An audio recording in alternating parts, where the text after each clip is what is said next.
TikTok-მა შექმნა ახალი ფორმა, აქ ფულის შოვნა გახდა ნორმა, ახალ პროფესიას ითვისებს ერი, სამსახურს ანებებს უკვე ბევრი, ყველა სტრიმერი თავის ფორმაშია,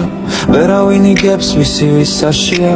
ერთმანეთის ლანძღვა აქ სულ მოდაშია, მახურებელი კი სირაკლემის პოზაშია, ზოგი ლაივია წვება ბრეიტინგს, ერთმანეთის ლალღვაში იწერენ რეიტინგს, ისე იქცევიან როგორც გაიფსინს, ერთმანეთს აგიმებენ პირდაპირ ლაივში, ხალხი წაივსო შურით და ბოღმით, ყველას ალანძღავენ უცენზურო ფორმით,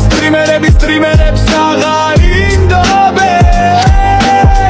გიმების შემდეგ შენდობას ითხოვენ, ვითომც არაფერი ისე რიგდებიან, სხვადასხვა როლებს უცებერგებიან, დღეს თუ ბორო ტროლში მოგვევლინებიან, ხვალს იგებს ესენ ხალხს ვერელევიან, ამით დაკარგულ რეიტინგს იბრუნებენ და მათ თვალში ცოდვებს ინურებენ,